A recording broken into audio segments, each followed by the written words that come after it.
নমস্কার, সকলকে স্বাগত জানাই আজকের ব্লগে। আজ বানাবো কড়াই পনির, কিন্তু এটা সম্পূর্ণ নিরামিষভাবে করব। পেঁয়াজ রসুন বাদে শুধু আদা বাটা দিয়ে করব। তাই জন্য আদাটাকে আগে থেকে বেটে নিয়েছি।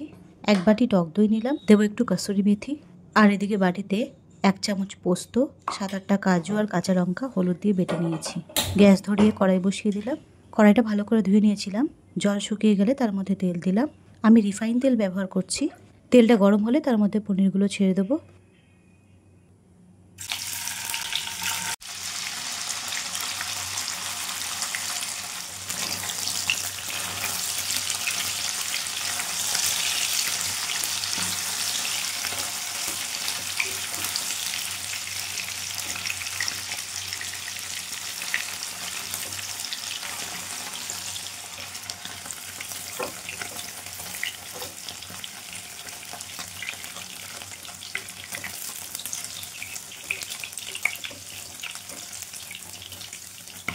পনিরগুলো ভেজে তুলে নিলাম। এবার দেবো এর মধ্যে একটা তেজপাতা, 1/2 চামচ সাজিরা, সামান্য জাবিত্রী জায়ফল, 4টে লবঙ্গ, 3টে এলাচ, দারচিনি ছোট 2টো টুকরো,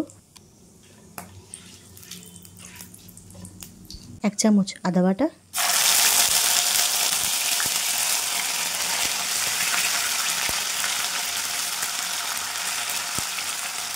পোস্ত, কাজু, 2টো কাঁচা লঙ্কা, 1/2 চামচ হলুদের পেস্ট, সবটাই দিয়ে দিলাম।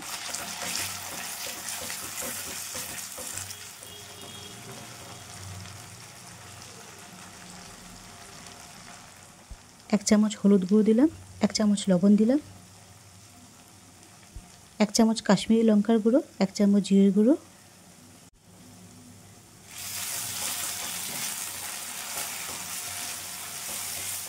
ভালোভাবে মিশিয়ে নিলাম যতক্ষণ না তেল ছাড়ছে।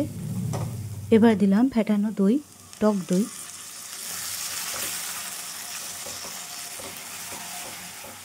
ভালো করে মেশাতে থাকবো যতক্ষণ না তেল ছাড়ছে।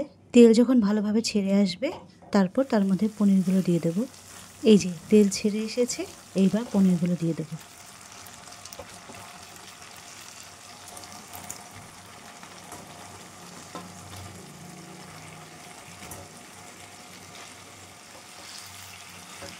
পনিরের সঙ্গে মশলাগুলোকে ভালোভাবে মিশাবো। যখন একবার ভালোভাবে মশলাগুলো মিশে যাবে তারপরে এর মধ্যে জল দেবো।